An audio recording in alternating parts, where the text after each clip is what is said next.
Welcome back, family. It's Kyle King here, your instructor for Fire Your Boss and Hire Yourself.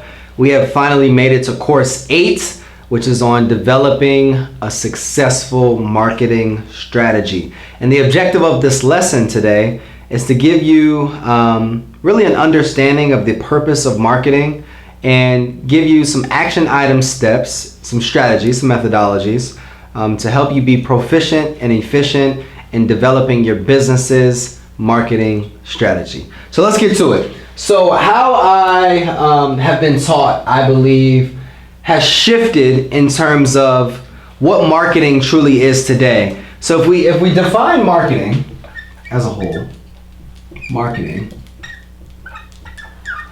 in my opinion, all marketing is the announcement of what I'm doing. That's it.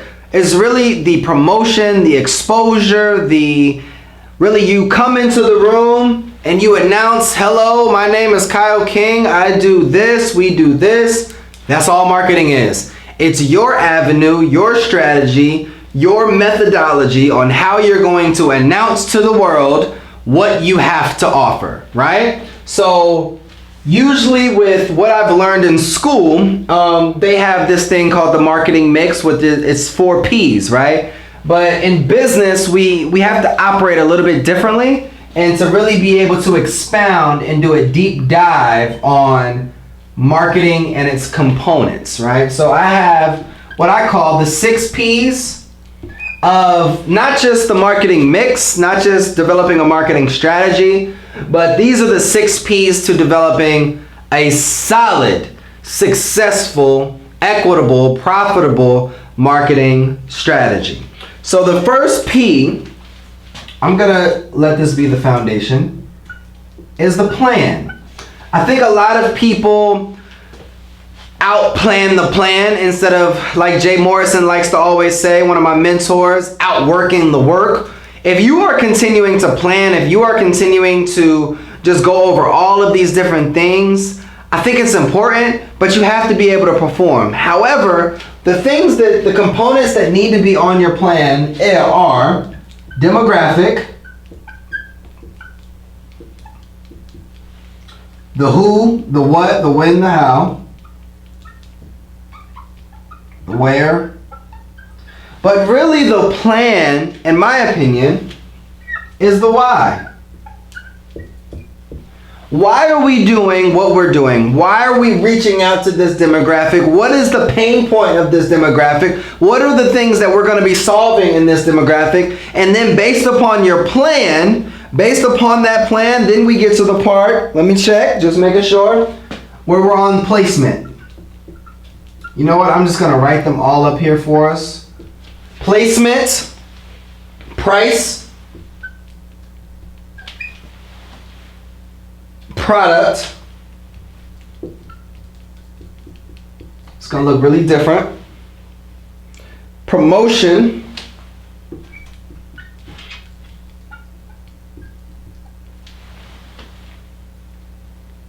profit. Look at my notes. And this is peak.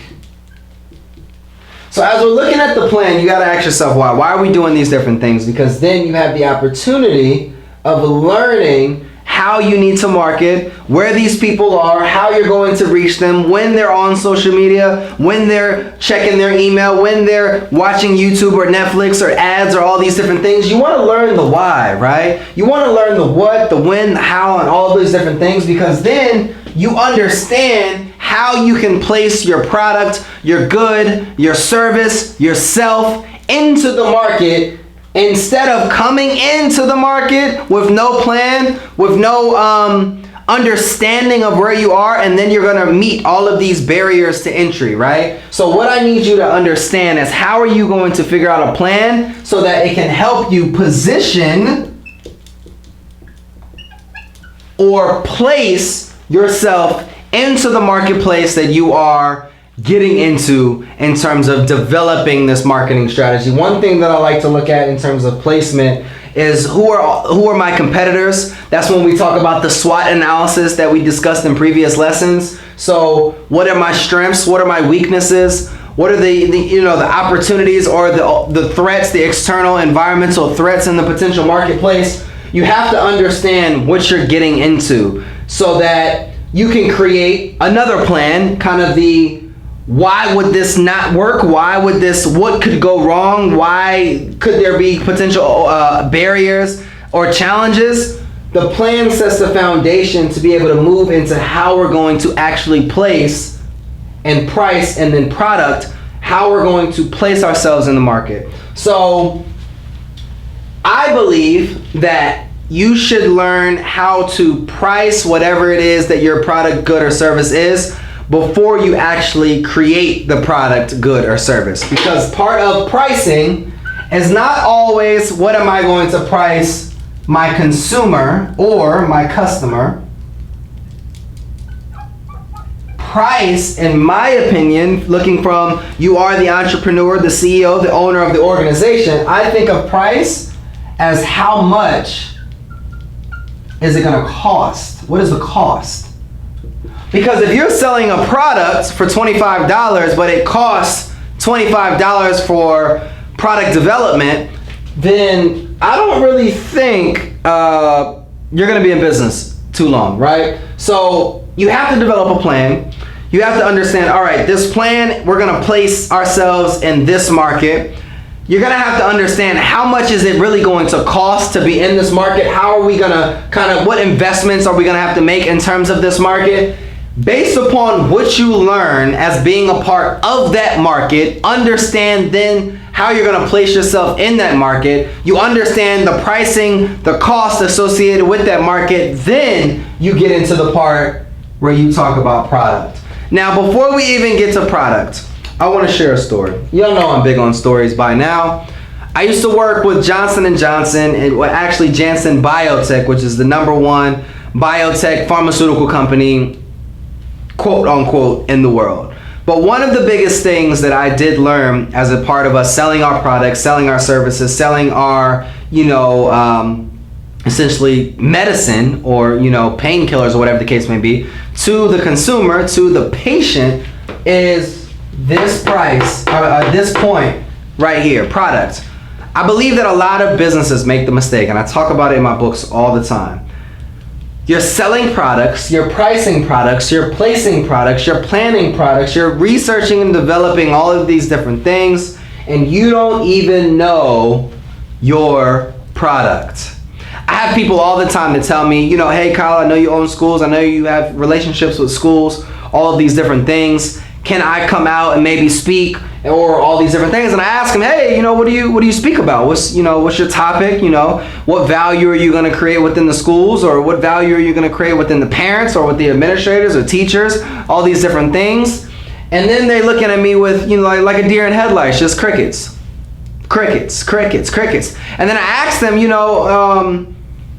what's going on? They were like, I can speak about anything, I can do anything, but I was like, what's your go-to? What's your go-to speech? And they don't know. So I have people soliciting services to me, coming into our front doors facilities, coming into my establishment, trying to sell me products of things that they don't even know themselves. Trying to sell me services of things that they don't even know themselves. So my question, really my suggestion, my advice for you is to understand, know the products that you are selling before you even get to the part of promotion. Know the plan on how we're going to place. Know the reasoning for why we price, because it costs this much to create. We're going to price it like this. This is all part of marketing. If marketing is announcement,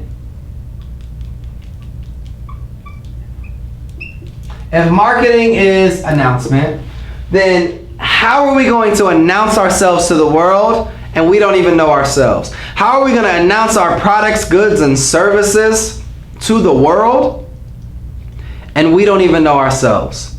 One of the biggest things that you have to understand as an entrepreneur, as a CEO, the chief maestro, the owner, the quarterback, the point guard, like we continue to say and just gonna beating it over and over again, you have to know your business. a lot of business owners, a lot of people, a lot of entrepreneurs don't even understand the functions in their business. See, this isn't even about marketing. This is just about business operations as a whole. If you are pushing products, selling products, promoting products, marketing products, you have to understand the products that you are selling and be able to communicate that to the consumer. Communicate that to your clients, communicate that to your guests, whatever these people are. You have to get to the point where you understand the products that you guys are selling, the products that you are promoting. Once you get to segue into promotion, this, my friend, is key. Promotion, as we talked about in previous lessons as a part of branding, how are you looking? What is your image? How are you performing? How are you exposed? All of these different things, how are you making it happen? If you don't have a promotion strategy, what is your strategy to reaching the masses? Are you promoting through social media? Are you promoting through what are you promoting through YouTube, Instagram, social media as a whole? Are you promoting through email marketing? Are you promoting through like papers that you're dropping off to people? Are you just gonna have different branded things on like erasers and pens and like promotional products? How are you promoting to the world? What is the strategy that aligns conducively with your vertical business model and then also your horizontal business model? And what I mean about vertical, so with my vertical business model at my company, we sell educational programs, books, we have curriculums and curriculums for schools, we have corporations that we work with, corporate consulting, events, we do different events, educational conferences, entrepreneurial summits, all of these things vertical. And then horizontally are all of the programs that we may hold. So tutoring, after school, mentoring, scholar programs, middle school, elementary school, all of the different types of curriculums, maybe financial literacy, professionalism, entrepreneurship, real estate, STEAM, all of these different things. What are the types of events that you do? You have to be able to align your plan, your placement, your price, your product, with all of the ways that you're going to create a strategy to be able to promote all of these different things. And once you create that strategy to promote, then profit. So I want to erase, because I really want to spend some time on profit, because profit, my friend, is key.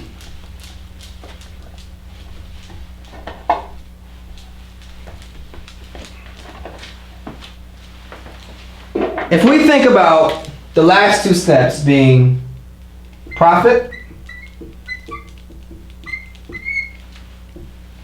and peak, I believe that the biggest difference between one of these is this is now, and this is not just later, but this is transition.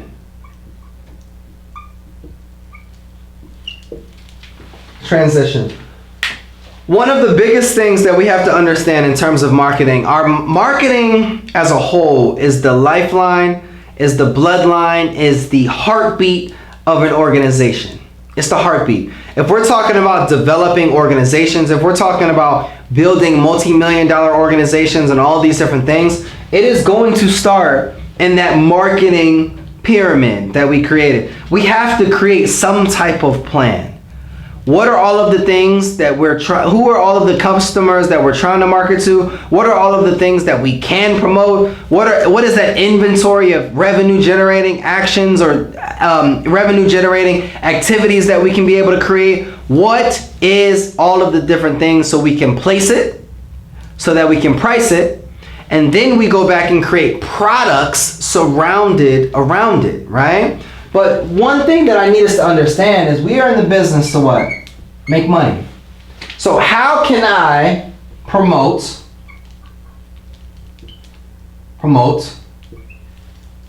Hold up. Let's spell this again for you guys. How can I promote to the point where I'm getting profit? I call one word, well, two words actually, pain point. Marketing is not a game, in my opinion. It's a strategy. Marketing, you have to be able to strategically promote, announce the value. So we're translating profit into value. You have to be able to promote the value of your PGSs, your products, your goods, and your services to the pain point of your customer. How are we talking about, announcing, articulating, communicating, letting people know by any means the value through our products, goods, and services, through what we do, through what we provide, through how we serve our clients? These are the different things that we do. This is why we do what we do as a part of that plan.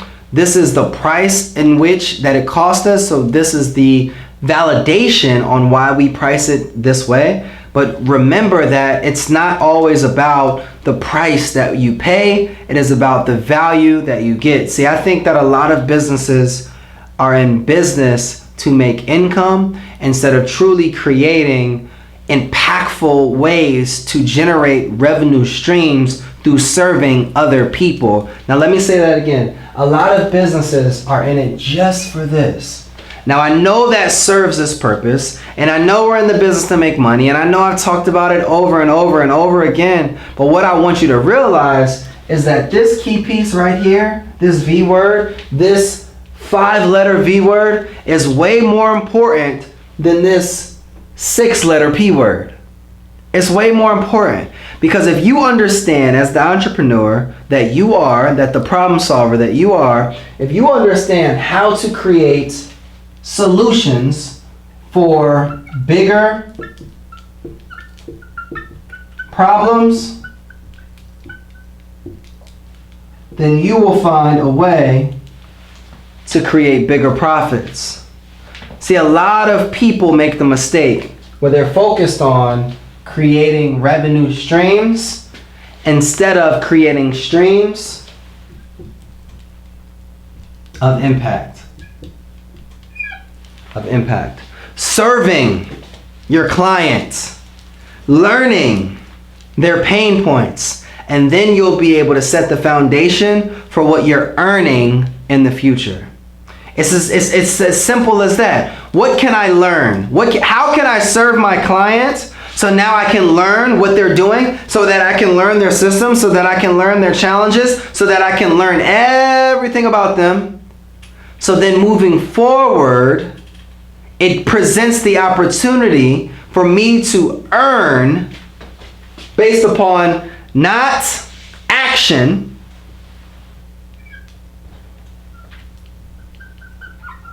but value. True value. So if we talk about this new mix-up marketing mix, we got to create a plan based upon the why, based upon the purpose, based upon what we do.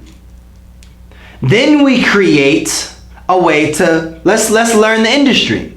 How are we going to place this? Then we get to the point with, all right, how much is this going to cost us? Then how much is this going to, how can we sell this? So the price, right? Then you create products that not aligns with what you want and the dollars that you want, but what your customers need and how you can provide value, how you can create those solutions for these people. That is the key. Once we understand that, that will create an avenue for profit. That will create the avenue for profit. Dollars, value. Bigger value, bigger dollars. Last thing is peak as we're closing. I talk about profit in the form of understanding your value. But when we talk about peak, these are the dollars that you're going to get later by transitioning your marketing, transitioning your strategy, transitioning the peak of that product, the peak of that service, the peak of that good, and then finding the next thing. What is the next thing that we can create? How are we staying innovative? How are we staying ahead of the curve? How are we staying not riding the wave of trends, but staying aware of trends, because there might be another financial opportunity where you can create another $100,000 or $200,000 sales funnel through something that you've already done and kind of remix. So if we think about the marketing strategies, developing and building and maintaining successful marketing strategies, put a plan together, figure out placement, figure out the industry, figure out how much that is going to cost you, the investment up front, and then also the return on investment. Create products that serve your demographic based upon the information that you've learned from that plan, and then you're going to create profitable opportunities through getting to your peak and then teaching you how to transition. I look forward to you guys. I look forward to seeing you guys in the next class. And this is the strategy. This is the strategy on how you announce yourself, your business, your products, your goods, your services in your business. I'll see you next class.